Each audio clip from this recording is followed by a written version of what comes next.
Welcome to the Hustle Baby Podcast, where I give entrepreneurs 15 minutes to show, grow, and let the world know about their small business. Today I'm hustling with Kathe Farris, a Medfield mom, stand-up comic, and snack cake connoisseur. A comedy studio alum and Boston Comedy Fest finalist, she's got a dry bar special, a killer album, and a sharp wit that hits with everyone. Let's get hustling. Hey everybody, Evan Walsh here with another episode of Hustle Baby Podcast, and today I am with the great Kathe Farris, a Medfield local and comedienne. Kathe, tell us, how did you get into comedy? This is fascinating. Well, first, thanks for having me, and thanks for calling me great, even though you haven't met me yet. I love that. I started doing comedy when I was 44. I just took a class. I've always wanted to do it. I took a class when I was 23, got married, had kids. And for 19 and a half years, I was like, I'm going to go back to that. I'm going to go back to that. And then, you know, the kids grew up to a certain point, middle school, high school, and I took a class. Yeah. And then I found an open mic, and then I was on my way. Yeah. Were you absolutely terrified, or was it still terrified? Okay. Still terrified. Yeah. Yes. Yeah. It's wonderfully terrifying. Yeah. It really is. Yeah. I've always been a performer. I don't mind standing up in front of people, and but doing comedy in front of people I don't know. I am terrified of what doing do you do? What is your performance art? My performance art. I used to be a singer. I actually sang backup vocals for Barry Manilow. What? Yeah, at the Harbor Lights concert in 1995, I believe. That's a true story. First of all, we've been together for 10 minutes and that hasn't dropped into a conversation. That's crazy. There's so many stories. We could spend the whole afternoon. You should just do a whole podcast about that. Yeah, well, that was an experience. He's a showman. Big time showman. Yeah. So we did we did the finale portion of his program, of whatever that concert. It was over like the span of 3 different nights. Mm-hmm. And it was great. So they got an all white chorus from the suburbs, Dover, Sherburne, with an all black chorus from Dorchester. And it was just this incredible display of performance and art. And we had this little dance that we did. It's a miracle, such a spectacle, and we're going back and forth. You know, Oh God, I mean, I could cut a rug right now. Wow, wow. Anyway, enough about me. Let's go back to you. Later. So. Obviously a terrifying sort of experience, but you said in a weird way, it's I loved it. You know, like my biggest thing about doing comedy is what I call chasing the joke. So when I have an idea about a joke and you can just walk around with it, it's just the like dopamine that comes off of that. That's really what, drove me to this. But I don't mind, even though I'm nervous, I like to do it anyway. Yeah. And so now you've been doing it for how many years? 13. Wow. 13 years. I know. It just, after the first year, my husband's like, what are we doing? I'm like, I don't know. Let's just see where this takes us. And it's, I work every weekend. Yeah. I like doing small theaters. That's my favorite thing. Sure. But overall, I just love doing it. Why the small theaters? Just because it's a little more intimate? Or? Yeah, it's a different feel from a club, right? Yep. So, a club, it's a little bit more tight, where a theater, such a small theater like the Katharine Hepburn in Connecticut, I was able to do the Schubert this year, which was really amazing, and the Wilbur. But even little smaller ones, because it's just a different feel, and you're a performer, so you have the stage and you can use it a little bit more, and you have to look everywhere, but you have to really pace it because there's more people. Sure. And laughter is contagious, so you kind of wait for it, and then you let it marinate. Yes, and you let it roll, and it's just beautiful. Oh, that's awesome. Yeah. And what a feeling it must be when you have a great show, and that must feel awesome. It's the best. When you don't, well, what are you going to do? Yeah, right. But, I mean, honestly, you learn how to fail fast, and when you stop worrying about failing, you get better. So you got involved at a younger age. You took a class. Yep. Did you do any improv work, or was it mostly? No, I never did improv. Yeah. I have mad respect for improvers, Yeah. but I also have trust issues, so I couldn't trust other people on the stage. I like if I'm gonna die on my own sword. Sure. Yeah. Mad respect though. Yeah. And so you started off and kind of got into comedy and whatnot, and now you've actually worked yourself up into kind of like a big role with a variety of different places, and you're booking other comics and right. stuff? So I book for John Tobin Presents. He owns Laugh Boston, War Comedy Club, the Comedy Scene, Off Cabot. So I help book those, which is it's a neat, part-time job during the day, but it's also, I think, important as a woman in comedy. Sure. That we have representation like that. But I will say in Boston, we have a good amount of women producers and women bookers. Yeah. And so I'm very proud of that. Well, and just, I imagine the network that you're able to build is incredible, Yeah. It's a great community overall anyway, the comedy community. It's a really good scene. Even people from New York will come down because we have a lot of stage time. There's so many shows happening, especially even during the week, a free bar show. You're going to go see a rising star and you don't even know it. Yeah. Yeah, it's nice. Oh, that's great. Yeah. So what would you say, what is sort of your comedy genre? What is it you like to talk about, make fun of, and do all that? The mundane. Yeah. I'm not for me, it's not about shock and awe. I really, and because I used to teach this for a long time, my biggest thing is that it's not about what do they want to hear. It's like, what do I want to talk about? And for me, it is just those small little things, in your life. Like I talk a lot about household cleaners because I have strong opinions about household cleaners. and I do. So it's like, it's just kind of leaning into what you are and really embracing it and then kind of amplifying it a little bit. Are you a pledge girl? I haven't even got into the dusters yet, but my biggest thing is Lysol foaming bathroom cleaner. I am a big champion. And for the last couple of years, been really wanting them to let me be their spokesperson. That hasn't happened yet. I've gotten some rejection letters, but that's not going to stop me. Yeah. Well, listen, I'm pulling for you. Thank you. You could become the Lysol queen of Medfield if nothing else. I really should. I will tell you, like after shows, many times after shows, people will come up and they will show me, like, I ordered it during your set. I'm like, I wish you were just listening during my set, but thank you for that order. Yeah. Are you on social media? I'm on social media. Yes, I am. Like, even though I'm somebody who, like, I don't like to be on social media, but it's a necessary thing for us. Yeah, I'm on Instagram, Kathe Farris. I'm on Facebook. I'm on TikTok. I'm on TikTok all too. of the things. Yeah, a little bit on TikTok, but mostly on Instagram. Okay. Yeah. My thought was that if you were really looking to pursue this Lysol sales lady career, that TikTok might be the right forum for you. Maybe, Evan, you're right. Maybe I should explore that. Well, listen, that's all fun stuff. Now, you teach comedy as well. I Is that was right? teaching, yes. Okay. I've taught on and off for, I don't know, like 5 years. Yeah. Taught over like 500 people. Wow. Yeah. And I really did love doing it. It just, I had to make choices and I'm lazy. So maybe for the right price, you could teach me.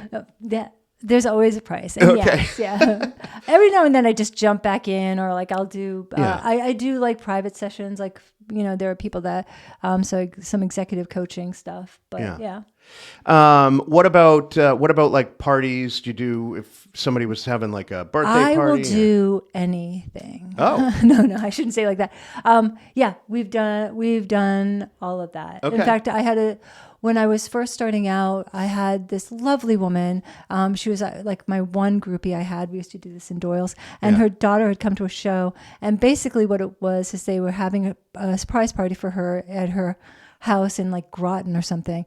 And I went and I just surprised her and I did a set right in their living room. That's awesome. Yeah, it was fun. What's the longest set you've done? But I would say like 45. Okay. 45, 50. Actually, I just did 50 last weekend. Yeah. Where was I? Oh, at Sanctuary Arts Center in Maynard. Have you ever been Maynard, there? no. Oh, beautiful. It's a former church. They've redone it. They've got an amazing program of music and comedy. Oh, that's awesome. Yeah.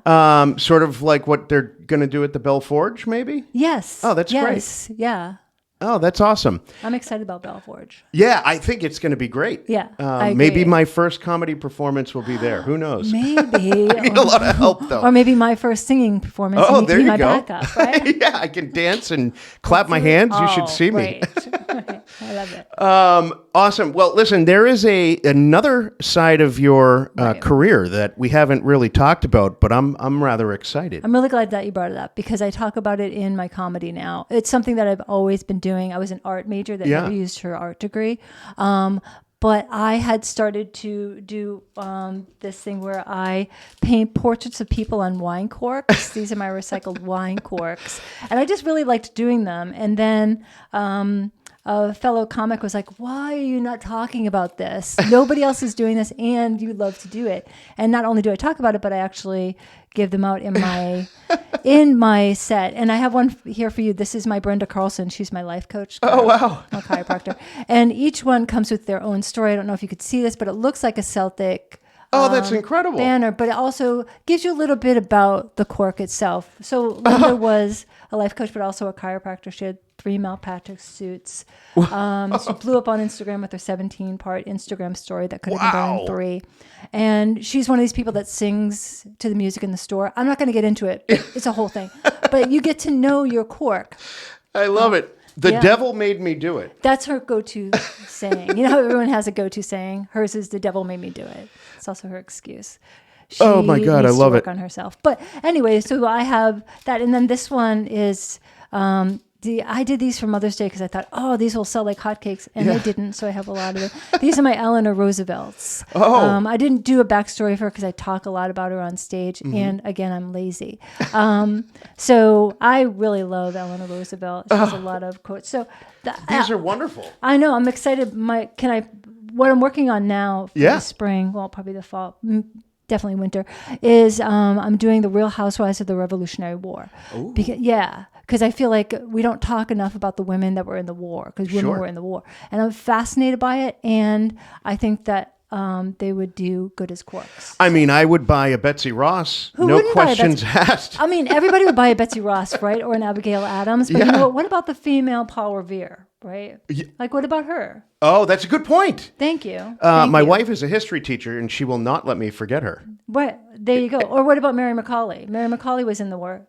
Oh, Nobody even knows her. She went to war with her husband, right? Her husband gets injured or killed. Yeah. One of the things he can't war anymore. So Mary has to go in war. And you know what happens to Mary? Mary gets shot by a cannon through her legs. Oh, God. Survives. The skirt didn't. She survived. Keeps fighting. It's crazy. It's like they had to go to war with them. Yeah. The kids are probably back being like, what's for dinner? So after like her shift, she has to. It's amazing what the women did in the Revolutionary War. So I'm working on that now, and I'm real excited about it. That is really cool. Thanks.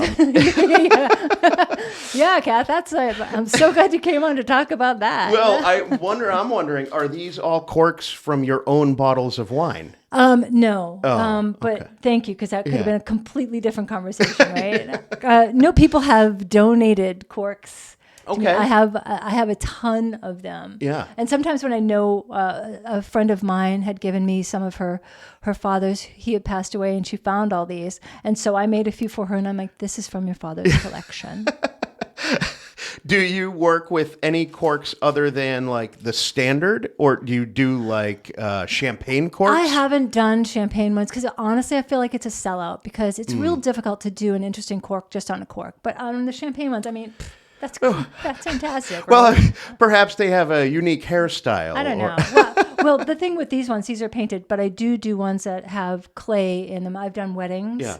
I've done brides and grooms and stuff. No, to answer your question, I just do this. But I will point out too that some of them you'll be like, oh, she's not a very good painter. Like it looks globby. This is because Eleanor Roosevelt had glaucoma, and it's real hard to paint glaucoma. Yeah. But I think I killed it. Yeah, no, absolutely. Thank you. Well, I can't wait to carry Eleanor with me on my keys. You know. Yeah. Oh, that's right. Yeah, thank you for saying that. It's versatile, right? Yeah, It could be absolutely. A piercing, a wine charm, a key. Yeah. Right. Whatever you want it to be. We could hang them on the Christmas tree. Yes. Or your holiday tree. Actually, you know what? I have a little tree right next to you. I might put one on there. I love that. We'll just keep adding to it. And every time you do a segment, there'll be another one on there. Listen, this has been awesome. I have a couple other questions for you. Okay. One, is there anything else that you want to talk about before we talk about the big news where we're both going to be performing? Right. Is there anything else? Well, I think just, if you're interested, the biggest thing that you could do for a performer is to follow them. Yeah. And there's so many different platforms that we're on. So please follow me, Kathe Farris, or Go Cork Yourself. I have that as well. Yeah. And check that out. Well, we're definitely gonna post all of the links to all your social media thanks. and all that, and Exciting. and then you'll have a chance to share this as well and with the world and the people, and let everyone know about the Cork situation. Thank you. Which is great. So we have a performance together. This is the first time we've met. Right. However, we are performing together in the upcoming weeks, June 6th. Right. A reunion of sorts. A reunion, that's right. Right. So we're doing a live podcast event. You are a feature host. It's with the Small Town Scuttlebutt, which is going to be fun. And I have not done this before. So I need you to kind of help me understand, what am I in for? What are they in for? I've done a show at the Zulu Gallery before. It's fantastic because it's just the aesthetics of it is so great.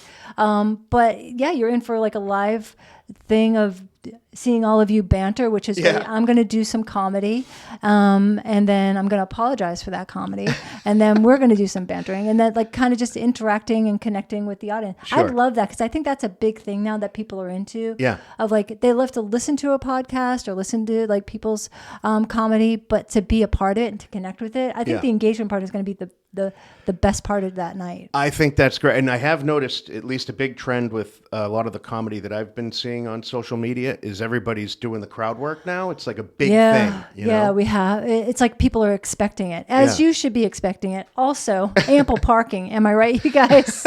Ample parking. So, I think that's going to be a whole lot of fun. I'm really excited for that whole experience. I think that's going to be a lot of fun. And we have a musician. I don't know if Rick told you, but we have a local musician who's also a chiropractor in town. What? Yeah. So, double threat. I love it. Yeah, big time. And when most people say no to crack, he says yes to crack. So he's a good one. I like it. Yeah, Mark Saulnier, Dr. Mark Saulnier, who was also a featured guest on the Hustle Baby podcast. So, without any further ado, I think we're about to introduce everyone to the end of this podcast. Oh, we're introducing it to the end. This was fantastic. I can't think of a better way to spend a Thursday morning than doing this. Thank you so much for having me. And it's on a rainy day, but it didn't feel so rainy down here, did it? No, it did not. Listen, awesome, Kathe. Thank you so much for being a part of this. Thanks for having me. Looking forward to seeing you on June 6th. And you too. We'll see you on June 6th. Awesome. Bye-bye.